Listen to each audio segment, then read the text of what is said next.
Am 24. Mai startet Solo, A Star Wars Story in den deutschen Kinos. Alden Ehrenreich spielt darin Han Solo, aber halt noch in seinen frühen Jahren. Wahrscheinlich werden wir in diesem Film auch herausfinden, wie sich der Weltraumschmuggler und der ehrenwerte Wookiee Chewbacca kennengelernt haben.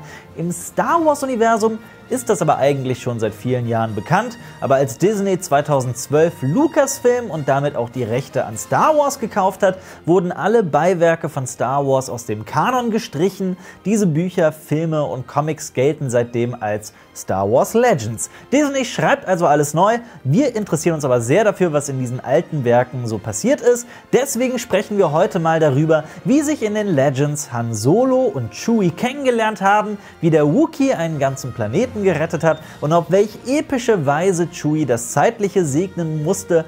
Ob das Ganze dann auch in Solo thematisiert wird, können wir euch noch nicht sagen, aber auf jeden Fall ein herzliches Willkommen hier auf unserem Kanal Cinema Strikes Back. Abonniert die Scheiße!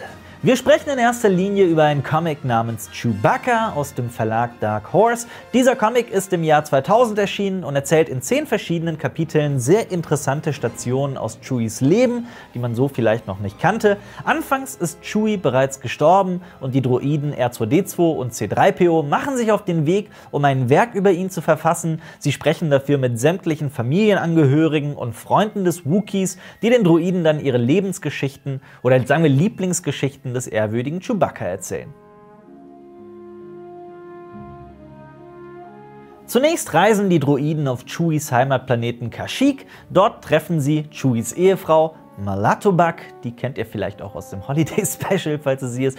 Auf jeden Fall berichtet Malla Tobak, wie sie zum ersten Mal Chewbacca sah und sich sofort in den großen Wookiee verliebte. Sie ließ in alter Wookiee-Tradition eine Frucht auf Chewie fallen, aber traf dann aus Versehen den falschen Wookiee. Daraufhin wurden sie von trandoshanischen Sklavenhändlern gekidnappt oder festgenommen vielmehr. Chewbacca trat auf den Plan, um die Sklavenhändler zu töten, und so verliebte sich Malla Tobak unsterblich in ihren späteren Ehemann. Im nächsten Kapitel treffen die Droiden auf Chewies Vater, dessen Namen ich niemals richtig aussprechen werden kann. Atichit-Kak oder Atichit-Cook oder sowas. Schreibt es in die Kommentare, falls ihr es wisst, wie man es genau ausspricht. Chewie habe auf jeden Fall eine Feindschaft mit einem gleichaltrigen Albino-Wookiee namens Tojevuk gehabt. Der sei überaus in Malla Tobak verliebt gewesen. Tojevuk griff Chewbacca sogar an. Der Kampf eskalierte und Chewie warf sich mit Tojevuk ins düstere Dickicht. Die Bäume auf Kashyyyk ragen viele Kilometer in die Tiefe und man sagt, dass niemand, der in die Tiefen stürzt, jemals wieder nach oben kommt. Tojevuk kehrte auch tatsächlich nie wieder zurück, aber irgendwie schaffte es Chewbacca zurück in die Zivilisation. Zwar waren Chewie und Malla Tobak daraufhin glücklich vereint, aber zwischen den Familien von Chewbacca und Tojevuk entstand eine ganz brutale Blutsfehde, wie sie typisch ist für die Wookiees.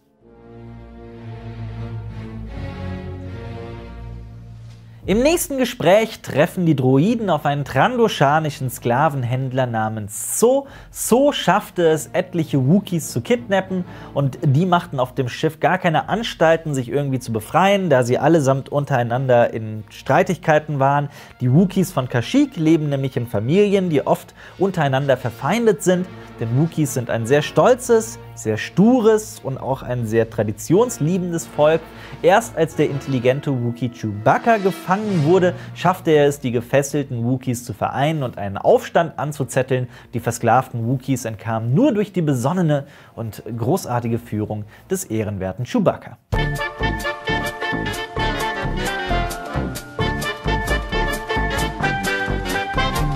In Kapitel 4 treffen die Droiden auf eine Kopfgeldjägerin ohne Namen, die vielleicht auf den ersten Blick so aussieht, als wäre sie zu lange im Solarium gewesen. Sie verliebte sich vor vielen Jahren in einen verwegenen Haudegen namens Nick Savard.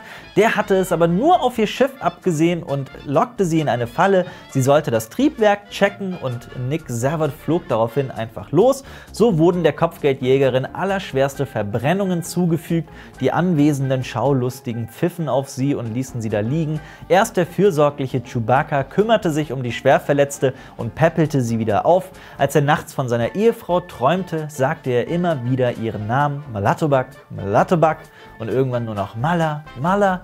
So nannte sich die Kopfgeldjägerin fortan nur noch Malla Malla.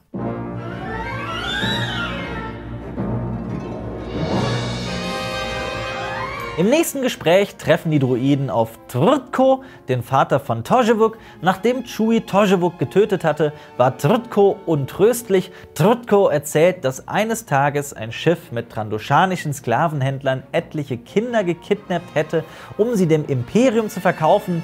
Chewie griff daraufhin kurzerhand ganz alleine die Sklavenhändler an. Ein Sternzerstörer erreichte den Treffpunkt, um die Wookiee-Kinder zu kaufen. In diesem Sternzerstörer saß ein charmanter Offizier des Imperiums, ein gewisser Lieutenant Han Solo. Nachdem das trandoshanische Schiff nicht antwortete, bekam Han den Auftrag, das Schiff zu entern und die Kinder herauszuholen. Chewie hingegen schaffte es, die Trandoshaner zu besiegen und die Hälfte der Wookiee-Kinder auf sein eigenes Schiff zu bringen. Bei dieser Heldentat verletzte sich der tapfere Wookiee allerdings. Als Han Solo Chewies Schiff betrat, bekam er die direkte Order, den Wookiee umzubringen.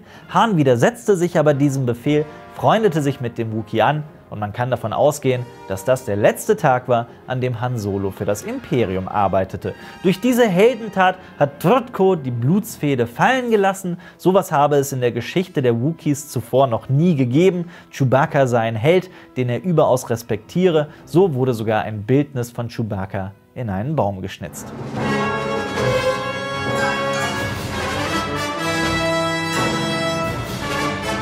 Der Meisterpilot Wedge Antilles hingegen erzählt eine eher witzige, aber auch wahnsinnig gefährliche Geschichte über Chewbacca. Bevor die Rebellen ihren Stützpunkt auf dem Eisplaneten Hoth errichtet hatten, gab es einige weitere Planeten, die sie bereisten. Auf einem arbeitete Chewie als Ingenieur. Als er das Schiff von Wedge reparierte, warnte er Wedge, das Schiff nicht zu starten. Der verstand den Wookiee aber falsch und hob einfach ab. Chewbacca musste sich kurzerhand an der Unterseite des Schiffes festhalten. Es folgte ein irrwitziger Flug und Chewie stürzte sich dann auf einen TIE Fighter, kaperte das Schiff und schmiss den Piloten einfach aus dem Cockpit.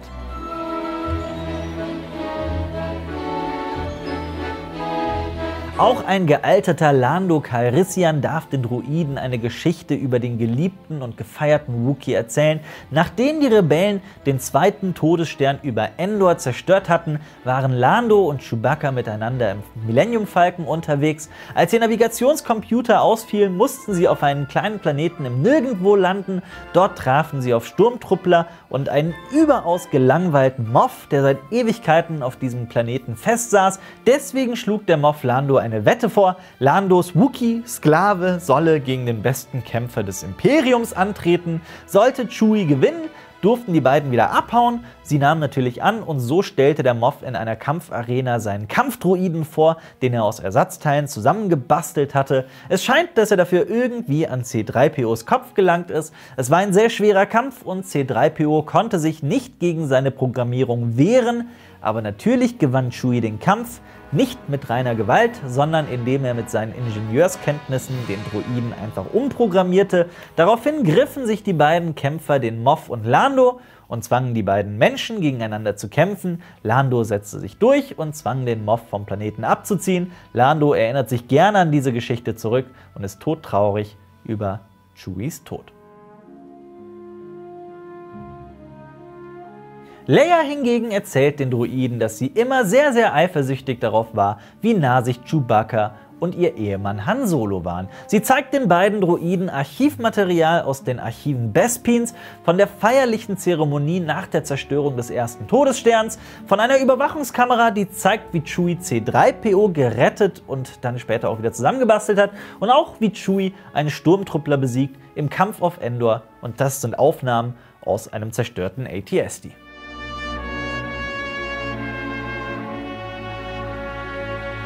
Natürlich darf auch Luke Skywalker über Chewbacca sprechen, aber erst macht Luke darauf aufmerksam, dass Mara gerade nicht da ist. Mara ist Lukes Ehefrau in den Büchern und Comics von Star Wars Legends. Sie war die rechte Hand des Imperators Palpatine und lag auch oft mit Darth Vader im Clinch. Als der Imperator ihr befiehlt, Luke Skywalker zu töten, weigert sie sich, weil sie sich in den jungen Jedi-Ritter verliebt. Später wird sie Schmugglerin und hilft Luke ein weiteres Mal dabei, das Imperium zu schlagen. So wurde sie von Luke ausgebildet, sie wurde selbst zur Jedi-Ritterin und heiratete später Luke. Sie bekam einen Sitz im neuen Jedi-Rat und bekam mit Luke einen Sohn namens Ben Skywalker. So schwelgt Luke in alten Erinnerungen und spricht auch von den Yuuzhan Vong.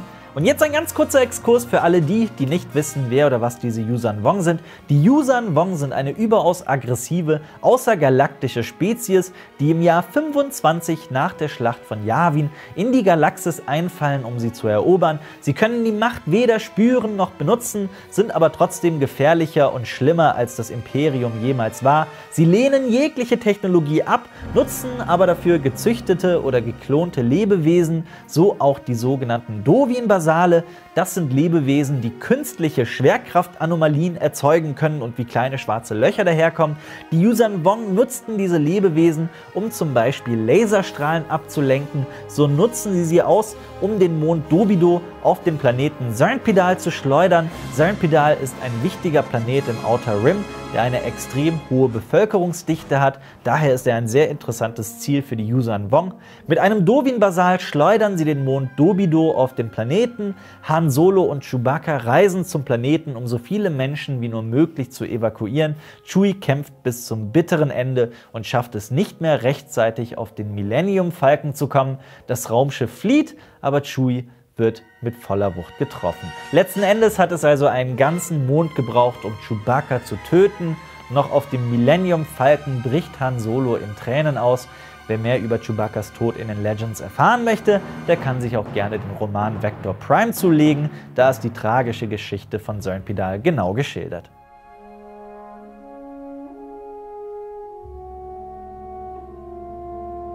So treffen die Droiden zu guter Letzt auf General Han Solo. Er ist noch immer voller Trauer, macht aber auch Witze darüber, wie eitel der Wookiee Chewbacca doch eigentlich war. So erzählt er dann auch seine Lieblingsgeschichte über den Wookiee. Vor einigen Jahren seien sie auf Coruscant gewesen. Han hatte seinen ältesten Sohn Jacen dabei, der übrigens später zum Sith Lord Darth Caedus wird. Auch Jacens Zwillingsschwester Jaina ist dabei und Hans jüngerer Sohn Anakin. Beim Spielen fällt Jaina in einen Schacht und Chewie klettert heldenhaft hinterher, um sie zu retten. Als der Ofen Chewie und Jaina samt Feuer ausspuckt, hält der Wookiee seine Arme um die Kleine. So sagt Hans Tochter: „Ich liebe dich, Chewie", und malt für Hans besten Freund eine wundervolle Zeichnung. Der Comic endet damit, dass Han im Millennium Falcon sitzt und an seinen alten Freund denkt, an bessere Tage und an schönere Zeiten an der Seite des liebevollen, fürsorglichen und heldenhaften Wookiees. Der Comic ist ziemlich großartig, wenn man sich für die Wookiees und ihre Tradition interessiert. Man lernt sehr, sehr viel über Chewbacca und seine Freunde, über Kashyyyk, über die Freundschaft zwischen Han und Chewie, und ich bin sehr gespannt darauf, ob Solo am 24. Mai eine genauso tolle Geschichte erzählen werden kann. Ich lasse mich da einfach mal überraschen. Aber wie seht ihr das? Seid ihr gespannt auf Solo? Werdet ihr euch den Film ansehen oder befürchtet ihr Schlimmstes? Schreibt eure Meinung gerne mal in die Kommentare. Ihr solltet jetzt auf jeden Fall auch mal unsere anderen Videos auschecken. Wir haben zum Beispiel letzte Woche ein Special darüber gemacht, wie wer eigentlich hinter der Superheldenfigur Thor steckt. Da haben wir tatsächlich über die nordische und die germanische Mythologie gesprochen. Das war ein sehr interessantes Video, das solltet ihr unbedingt mal auschecken. Und ihr solltet auf jeden Fall Cinema Strikes Back abonnieren, falls ihr auf Videos dieser Art steht.